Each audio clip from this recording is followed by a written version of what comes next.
Olá, todo mundo. Hoje é o dia que a gente vai juntar as peças dos textos que a gente tem lido, né, os 3 textos que a gente já apontou e que vem aí introduzindo a questão da batalha dos métodos e do problema da especificidade histórica das ciências sociais, como a gente vem comentando aí desde o nosso primeiro encontro, né? Então, hoje a gente vai falar um pouquinho, eu vou colocar 2 vídeos para vocês. Um primeiro vídeo, vai ser esse que eu estou gravando, evidentemente, vai falar sobre o ambiente, né, e o contexto em que surgiu a escola histórica alemã e o ambiente que gerou a batalha dos métodos, né? Um segundo videozinho bem rápido vai ser simplesmente para eu mostrar para vocês como funciona o conceito de economia em Schmoller, que é aí o grande nome da escola histórica alemã, e que adotava uma metodologia, como a gente já, pelo próprio nome, mostra, indutiva, histórica, e a gente vai explicar com mais detalhes, né? E também vai colocar o conceito de economia, né, do Karl Menger, né, que é o pai fundador aí da escola austríaca de economia, e que também propôs uma visão de ciência social cujo método era dedutivo e não indutivo, como em Schmoller, né? Então, a visão do Karl Menger, austríaco, era mais próxima daquela que estava sendo desenvolvida na Inglaterra por autores como, por exemplo, John Stuart Mill, né, que a gente não vai ter muito tempo de ver, mas vamos comentar um pouquinho. E então o segundo vídeo vai mostrar para vocês esses dois, digamos, esquemas, né, com o conceito de economia do Schmoller e o conceito de economia do Menger. Então, o texto que eu estou usando, eu falei para vocês, também coloquei no grupo, um apêndice de um livro chamado Max Weber e a Ideia de Sociologia Econômica, né? De um autor chamado da área de Sociologia Econômica, chamado Richard Svedberg, né? E o apêndice tem como título A Evolução do Pensamento de Weber sobre a Economia, né? O texto é bem curtinho, na verdade, são acho que 5 ou 6 páginas, não mais do que isso, né? E ele basta, na verdade, para a gente saber, usar o esqueminha na página em inglês do texto, está na página 178, no texto em português que eu vou tentar arrumar para vocês e colocar aí, está na página 300 e alguma coisa, né? Mas eu não lembro exatamente. Então a gente vai apresentar esses dois autores, e aí, para a gente, pelo menos o esquema do modo como eles entendem a economia, para a gente poder seguir em frente, né? Aí com o próprio desenrolar do pensamento econômico. Quando eu falo seguir em frente, estou querendo dizer o seguinte: Menger era um dos autores que deu início àquilo que a gente convenciona chamar de revolução marginalista. Então a gente vai dar sequência ao estudo tanto do Menger quanto do Jevons, que é o autor que iniciou essa chamada revolução marginalista na Inglaterra, e também do Léon Walras, né, que começou essa revolução aí na França, todos mais ou menos no início da década de 1870, né? Então ali todos eles têm propostas que envolvem essa questão que a gente está lidando aqui, que é a questão de qual método adequado para lidar com a economia, qual é o escopo próprio das ciências econômicas e o que está em questão nessa batalha aí, né? Então, esse apêndice que eu mencionei para vocês, né, a evolução de Weber sobre a economia, ele é interessante para mostrar mais para a gente, né, em poucas páginas, em que consistia a tradição alemã de economia, né? E aí a gente vai remontar aí ao texto dos professores da UFMG, né, quer dizer, que se chama Nações e Estilos Nacionais de Economia Política, porque esse texto já sinaliza que essas questões são importantes, né? E no caso alemão, a gente tem uma tradição que a gente chama de cameralista, que é basicamente o pensamento mercantilista aplicado aí nos países onde se falava origem alemã, a língua alemã, né? Eu estou falando países especificamente, porque hoje o que a gente entende como Alemanha, na verdade, é uma união de diversos, vamos colocar assim, comunidades de fala alemã, né? Que falavam alemão. E até hoje, na verdade, os sotaques e os dialetos são bastante diferentes de uma área para outra. Alguns deles são ininteligíveis, né? A gente vai, por exemplo, para o dialeto alemão falado em Zurique, na Suíça, é muito complicado de entender. Então, os cameralistas, né, eles lidavam, na verdade, com os principados, na época, locais, isso no século XVII, e colocavam a ênfase no papel do Estado na promoção do que a gente vai entender aí como o bem comum, né, a figura do autor que talvez vocês tenham visto lá em PEC 1, Samuel Pufendorf, né, tratava aí como uma pessoa moral do Estado, né?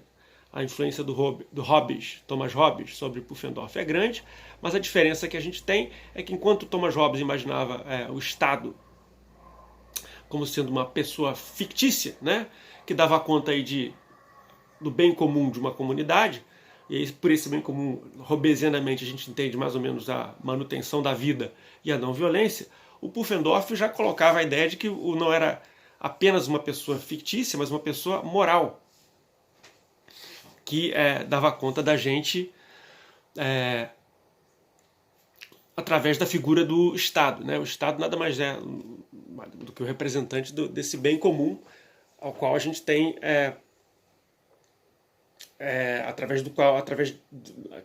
uma instituição através da qual a gente operacionaliza e efetiva o bem comum de uma determinada comunidade, né? Então, a gente tinha a influência dos cameralistas já do século XVII, XVIII, do Friedrich List, como a gente já comentou também no texto, né, que é um autor importante, por entender aí que a economia política, tal como era desenvolvida na Inglaterra e na França, ela era basicamente uma cosmopolítica e não uma economia política nacional, né, e portanto essa questão da nação tem que ser importante. E por fim, a influência dos românticos alemães, que era aquele movimento anti-iluminista francês que surge no comecinho do século XIX e que aposta na unidade orgânica da vida dos povos, né, especificamente dos vários povos que falavam a língua alemã, que seriam os povos germânicos, né? Hoje em dia a gente tem ainda,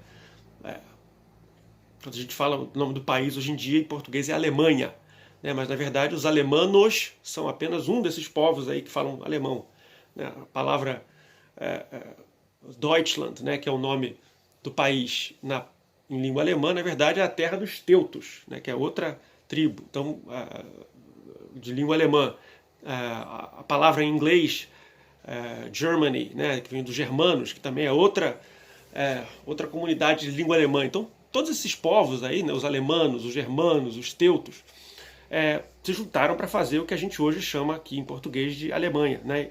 E aí você tinha a ideia de que existiria uma unidade, né, orgânica na vida desses povos que partilham dessa língua. Então são essas três influências, né? E aí a gente está falando a ponte com esse texto aí dos professores lá da UFMG, onde a gente trata aí, portanto, da questão de como o contexto histórico-cultural influencia o próprio pensamento econômico.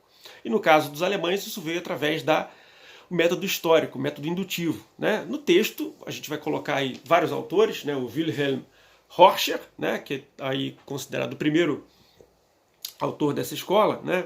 Que publica um texto em 1843, e dá a ideia de que a função da economia é descrever a natureza econômica do ser humano, né, e suas necessidades, né? Ela retrata a vida econômica como é em sua própria realidade, não a partir, portanto, de uma abstração como o homem econômico que age assim ou assado, mas a partir dos fatos reais, concretos da vida econômica, né? Isso aí também é partilhado pelo Karl Knies, como a gente já falou, que é quem mais ou menos elabora esse problema que a gente vem colocando, que é o problema da especificidade histórica das ciências sociais, né? Que é aquele problema que diz que, na verdade, a gente tem que juntar o particular com o universal e o universal com o particular,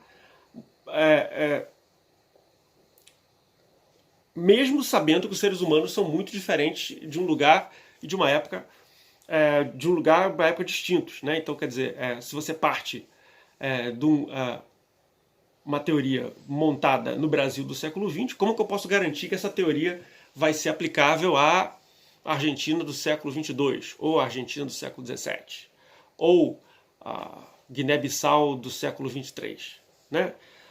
Esse é o problema, na verdade. Como do particular você chega a um geral e como de um geral você está pegando alguma coisa de fato que seja particular, né? Essa é a questão que a gente vem colocando. Isso é um problema porque toda ciência, esse é o ponto da gente, né? Ela almeja a universalidade. E, no entanto, ela não consegue chegar a essa universalidade de uma maneira fácil, porque os seres humanos mudam e as suas instituições mudam de época para época, né? Os objetos sociais mudam de época para época, né? E aí a gente tem os nossos exemplos aqui no nosso primeiro vídeo, por exemplo, só para a gente relembrar um pouquinho, a taxa de juros, que a gente imaginava que era uma coisa pré-keynesianamente, ganha uma outra conotação depois que o Keynes escreve a teoria geral, né?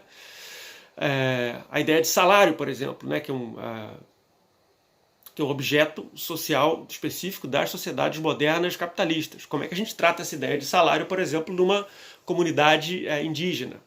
Né? Essa é a questão que a gente pode lembrar quando o Inácio Rangel, no texto dele que a gente viu semana passada, comparava a operação da Bolsa de Nova York com uma tribo brasileira pré-cabralina.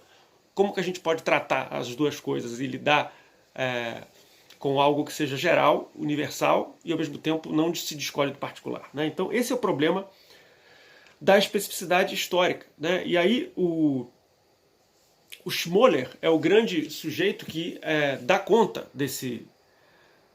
dessa questão quando ele, depois da unificação da Alemanha, mais ou menos em 1870, assume aí uma posição importante acadêmica, né, onde ele controlava vários veículos de divulgação acadêmica na Alemanha, onde ele tinha fundado uma associação, né, o Verein für Sozialpolitik, né, que é uma importante associação aí alemã, e mantinha contatos, evidentemente, com o ministro da Educação da Prússia, né, e através portanto, desse contexto cultural histórico de poder, ele garantia que o que estava se desenvolvendo na Alemanha em matéria de pensamento econômico vai ser algo distinto do que estava se desenvolvendo nos outros países.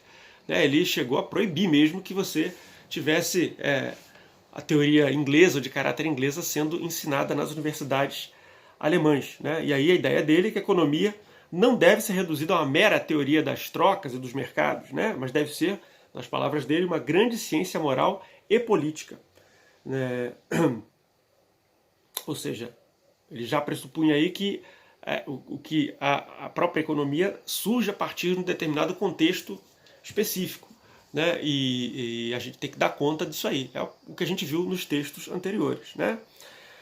Então a questão da Batalha dos Métodos tem a ver com essa origem histórico-cultural particular dos alemães, né? Que junta o cameralismo, a influência do Friedrich List, né? Nas críticas que ele fazia à economia política inglesa, e a influência dos românticos alemães que buscavam a unidade orgânica, né, um todo do povo alemão, né? A partir disso aí é que a gente vai poder traçar a diferença que surge de método entre o Schmoller e entre o Menger, né? E aí eu vou passar aqui já para o outro vídeo para a gente poder mostrar aqui nas páginas o esquema que eu vou traduzir, né, que eu traduzi, na verdade, do texto em inglês.